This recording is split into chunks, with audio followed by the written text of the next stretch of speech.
Hi, ransomware is a very scary term now. There were years, decades ago, where we were dealing with the virus and worms and etc. Rat remote access trojans.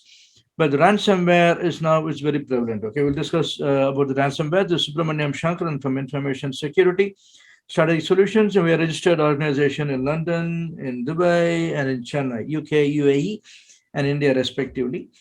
So this is our website, ieee.org.uk, and you can follow us on our YouTube channel. Yeah, so we discussed about the cryptography in one of the videos. Okay, you can refer to this particular video on this link, and I'll also post this link on this video's what is called the comments. Okay, thank you very much. So steps for the infection. What actually happens in a ransomware? Now, what is the ransom basically? Now, what actually happens is ransomware is 100% based on what is called as an asymmetric key encryption. Asymmetric key encryption or asymmetric key encryption is going to have two keys. So it's called a key pair. One key is used for the encryption, the other key is used for decryption. Okay, so they can be used interchangeably, but you can use one key for the encryption. Obviously, the other key out of the same key pair will be used for decryption. Yeah. What actually happens is the entire logic in the ransomware is to encrypt your infrastructure or your system with one of the keys, and the hacker will not be releasing the other key unless you pay him the money.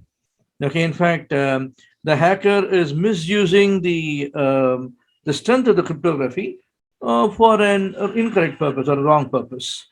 Okay, maybe the right purpose for him. Okay, now the malware delivery. If I have to encrypt your hard disk, okay, then I need to actually give you an application for you to click on it so that I can encrypt your hard disk. Okay, now how can I give you an application? Okay, I can give you an application which on which I can make you to double click. Okay, I can give you I can make this application available as an exe for you on an USB stick or on an external hard disk or any external media. But now, if I'm going to give an external media, people are a bit cautious on doing an analysis before they actually start using the external media. But the easiest way to have the external media in your premises, okay, I have to be physically available to you, or I have to ensure that the media is available next to you physically. Okay, now all these things will become a challenge for me. So the way that I can easily ensure there is an exe given to you through the phishing, I can make you click on a particular link, and then I can deliver an exe to you. And I can also deliver the exe to you, which cannot be detected by an antivirus. Okay, there are ways in which we are going to do it. So if you're going to follow me for my further videos on the penetration testing, so I can show you on how I can generate an exe which cannot be detected by a normal anti-malware, and I'll also demonstrate how can I deliver it to you as a phishing.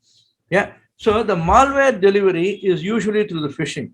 Okay, phishing is an unsolicited email. There'll be a link on it. You click on it, and then you are hooked on the hacker's system, and he can deliver an exe to you. And if you're going to click on the exe can have a name as java.exe or adobe.exe or flash.exe, which the names which you can actually trust. You double click on it, and if an antivirus is not going to give you any warning, yeah, so you trust it and you install it. Okay, and that's it. Okay, that's it. It infects your system. But again, what actually happens is, moment you click on that particular link, it informs the application, informs the hacker that, okay, there is a system which is connected to the command and control center. So he's going to have a look at this. Okay, and then he starts encrypting. It's going to give him a backdoor, and he starts encrypting the system. That means your system is not usable by you. Then the message starts flashing on your computer saying, please donate, or please pay me $355 or $355 as an cryptocurrency that makes the attacker next to impossible to trace. Yeah. So first is the malware delivery, which is usually through the phishing, and then happens the security exchange and the encryption start, and you are prompted to pay the ransom. How do you prevent it? Go for the least privileges. Do not have any system on your infrastructure with an admin privileges at all. Okay, to encrypt your hard disk and to install your an application, you need to have an admin access. If you don't have an admin access, okay, you are 99% saved. Okay, why I'm saying 99%? Because there is something called the privilege escalation, okay, which will also be one of the videos that I'm going to demonstrate on how do you do a privilege escalation. Okay, but if you don't have a local admin access or domain admin access 100% on all the system, okay, and 24 cross 7, okay, you are less susceptible to what is called as a ransomware attack. Okay, I'm not saying it's impossible, you are less susceptible to. Ensure that your anti-malware signatures are all up to date on all the endpoints. Teach your users, okay, not to click on the email links. Okay, this becomes a part of your security awareness training that you have to impart to all your employees. Okay, so least privileges is with the responsibility of IT. Update the signatures is also with the responsibility of IT team or the security team. Do not click on email links. Will be a part of your security awareness session that you're going to impart to all the users. Scanning the email for the malware. Okay, this is again the responsibility of the IT team to ensure that the emails are scanned for the malware. It's always a good practice to go for two different types of malware, one for the client and one for the server. Okay, if the anti-malware in the client is not able to detect in particular malware, then your anti-malware on the server will be in a position to do it because they both are from a different companies. Okay, then have a different network protection. So before even the malware is going to enter the system, okay, on the network itself, you are doing an analysis through the network-based intrusion detection prevention systems, okay, and then you're going to catch hold of the malware. Warn the users of out of the network emails. Okay, the user is going to open an email. If the email, the sender is not from the same organization, you will actually warn them. Okay, do you actually trust it because the sender is not from your organization? Okay, and all these things will ensure that you're going to prevent, okay, the ransomware attack. The key backup is the last option, but the most important and the best option because it's a detective control. If not detective control, basically it's a recovery control. Okay.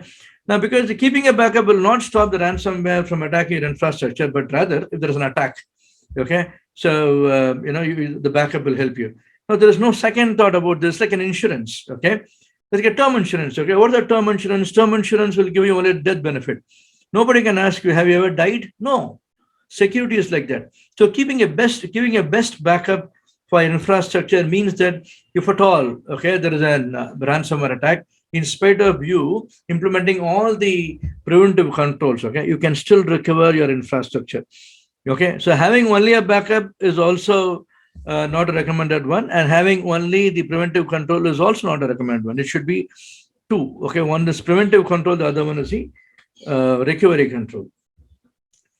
Do a continuous VIPT. Okay. Now, if you want to say that doing a penetration testing is actually manual effort. Okay, but doing a VA is an automatic effort. In fact, in December 7, okay, December 6, 7, 8, 9, during that time, we had this log4j vulnerability being exposed.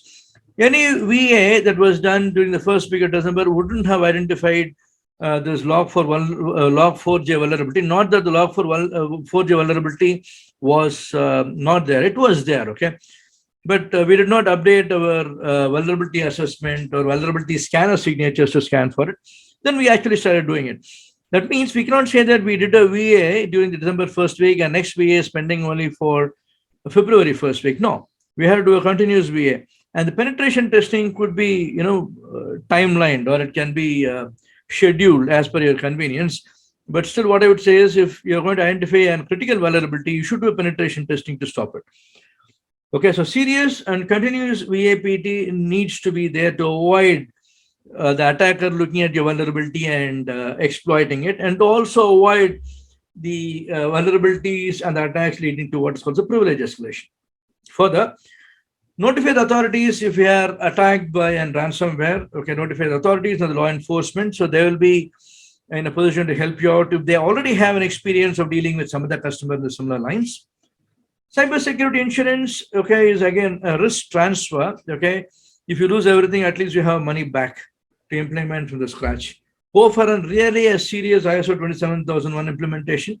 Remember, the security is an overall approach, okay, not bits and pieces. Implementing an anti-malware, okay, and having a firewall doesn't mean that you are secured. Okay, that's how the industry was in mid-90s. If you have an antivirus, if you have firewall, that means you have security. Now it's totally a different game. Okay, if you look at the number of attacks every year, in fact, it's surmounting every month. Okay, we'll have a separate video on discussing about the trend that happened in 2021 for this information security. That will also be of handy to you. Write to us if you want to have a no nonsense, a really solid proof implementation of ISO 27001. Okay, and we can ensure that okay all your vulnerabilities are addressed. Okay, and mail us on enquiry@ieee.org.uk, not co.uk, it's org.uk. Okay, that's it for our session on the ransomware. So you can write to us on enquiry@ieee.org.uk and stay connected with us for the further videos, tutorials, news, tips, and further more and more to come. Okay, thank you very much.